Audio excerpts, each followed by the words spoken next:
Ibu dan Bapak guru hebat, sebelumnya kita sudah mempelajari bagaimana cara memahami capaian pembelajaran, merumuskan tujuan pembelajaran, dan menyusun alur tujuan pembelajaran. Dan kali ini, saatnya Ibu dan Bapak merancang pembelajaran. Setiap pendidik perlu memiliki rencana pembelajaran untuk membantu mengarahkan proses pembelajaran di dalam kelas. Rencana pembelajaran ini dapat berupa rencana pelaksanaan pembelajaran atau RPP, atau bisa juga dalam bentuk modul ajar. Apabila pendidik menggunakan modul ajar, maka ia tidak perlu membuat RPP, karena komponen-komponen dalam modul ajar meliputi komponen-komponen dalam RPP atau lebih lengkap daripada RPP. Lalu, mengapa modul ajar? Selain karena komponen yang lebih lengkap dari RPP, tujuan dari modul ajar ini adalah untuk membantu pendidik mengajar lebih fleksibel dan kontekstual. Sehingga tidak harus selalu menggunakan buku teks pelajaran. Dengan membuat modul ajar, pendidik dapat merancang pembelajaran yang sesuai dengan karakteristik peserta didik di kelas, lingkungan sekolah, ataupun ketersediaan sarana dan prasarana pembelajaran. Namun, kita harus mulai dari mana ya? Mari kita lihat komponen minimum dalam modul ajar satu persatu. Yang pertama adalah tujuan pembelajaran yang sudah kita rumuskan sebelumnya. Kedua, langkah-langkah atau kegiatan pembelajaran. Ketiga, rencana asesmen beserta instrumen dan cara penilaiannya. Dan terakhir, media pembelajaran yang digunakan seperti bahan bacaan, lembar kegiatan, tautan situs web, dan sebagainya. Pada video kali ini, kita akan mencoba membuat modul ajar SMK dengan mata pelajaran konsentrasi keahlian animasi di fase F. Ibu dan Bapak yang mengampu mata pelajaran lain, jangan khawatir, karena pembuatan modul ajar pada setiap mata pelajaran menggunakan prinsip yang sama.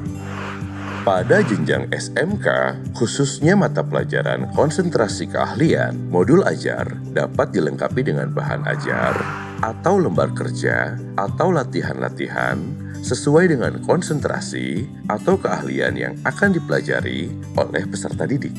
Modul ajar dapat disusun berdasarkan standar kompetensi kerja nasional Indonesia atau disusun bersama Mitra Dunia Kerja. Sebelum kita masuk ke dalam komponen minimum modul ajar, mari kita tentukan dulu identitas dari modul ajar tersebut. Ibu dan Bapak guru dapat menambahkan identitas modul ajar yang lain apabila dirasa relevan, seperti judul, nama instansi, atau nama penyusun modul ajar. Terkait dengan durasi pembelajaran, pemerintah hanya menetapkan total jam pelajaran untuk 1 tahun. Maka dari itu, pendidik memiliki keleluasaan untuk menentukan durasi berdasarkan penilaian pendidik terhadap kebutuhan peserta didik di kelas. Mari kita mulai dengan menyisipkan komponen pertama, yaitu tujuan pembelajaran. Tujuan pembelajaran dapat langsung diambil dari alur tujuan pembelajaran yang sudah disusun sebelumnya. Tujuan pembelajaran untuk modul ajar ini adalah membuat gambar penceritaan animasi atau storyboard yang dirumuskan dari elemen capaian pembelajaran editorial atau visual storytelling. Berikutnya, kita melangkah ke rencana asesmen.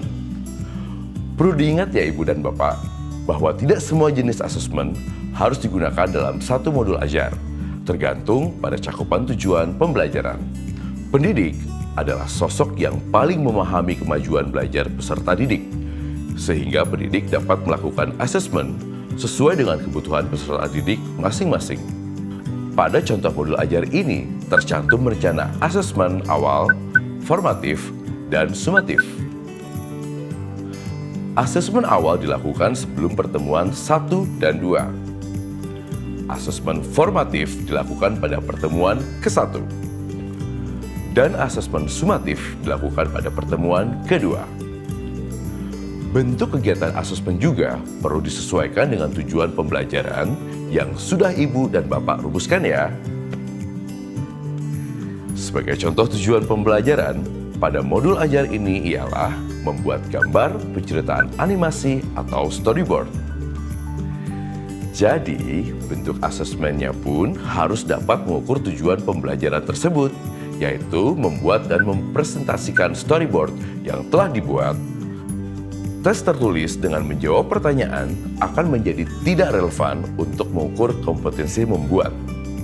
Selain bentuk kegiatan asesmen pada bagian ini, Ibu dan Bapak juga dapat melampirkan tindak lanjut hasil asesmen yang telah dilakukan, baik itu bagi peserta didik yang sudah mencapai kriteria tujuan pembelajaran maupun yang belum. Komponen selanjutnya yaitu langkah-langkah pembelajaran pada setiap pertemuan. Di awal, kita bisa mencantumkan nama pertemuan yang memperlihatkan fokus kegiatan pada hari tersebut. Agar memudahkan, rencana asesmen juga dapat dicantumkan dalam setiap pertemuan. Asesmen formatif yang akan dilakukan pada pertemuan ini menggunakan metode observasi dan catatan anekdotal yang diambil dari kegiatan membuat storyboard secara berkelompok. Selanjutnya, pada rincian kegiatan, Ibu dan Bapak dapat membagi kegiatan menjadi 3 bagian, yaitu awal, inti, dan penutup. Pada bagian awal, Ibu dan Bapak dapat memberikan pertanyaan atau kegiatan pemantik yang dapat mengantarkan peserta didik pada kegiatan inti.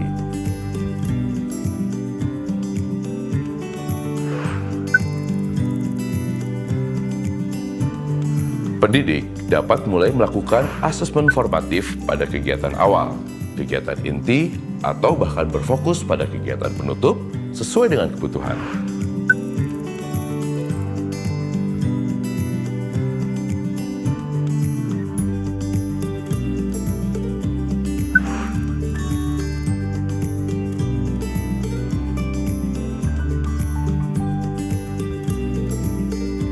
Lalu, kita tuliskan secara rinci langkah-langkah yang akan peserta didik lakukan pada kegiatan inti. Ingat, saat merancang kegiatan, pastikan semua kegiatan dan asesmen selalu mengacu pada tujuan pembelajaran yang ingin dicapai ya. Kegiatan penutup dapat berupa refleksi terhadap kegiatan pada hari itu untuk melihat pemahaman peserta didik terhadap pembelajaran yang telah mereka lalui. Lalu, lakukanlah hal yang sama untuk pertemuan selanjutnya.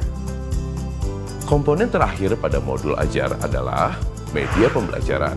Media pembelajaran ini dapat berbentuk bahan bacaan, lembar kegiatan, maupun tautan web untuk peserta didik mendalami materi pembelajaran.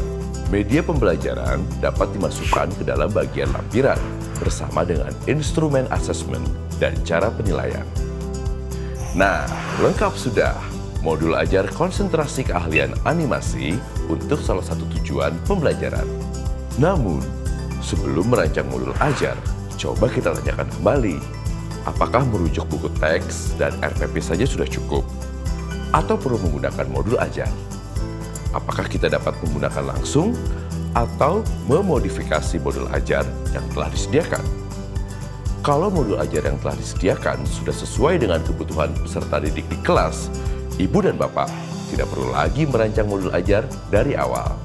Terlepas dari bentuk rencana pembelajarannya, baik itu RPP atau modul ajar, pada dasarnya rencana pembelajaran harus disiapkan untuk membantu guru melaksanakan pembelajaran sehari-hari.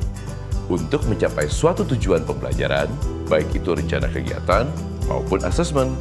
Karena layaknya seorang juru masak, bagaimana jadinya kalau ia tidak mengetahui bahan-bahan yang diperlukan dan langkah yang harus dilakukan dalam membuat suatu makanan? Nah, komponen minimum modul ajar sudah kita pelajari bersama-sama. Namun, bila diperlukan, pendidik juga bisa loh menambah komponen pada modul ajar agar lebih lengkap seperti ini. Selamat mencoba!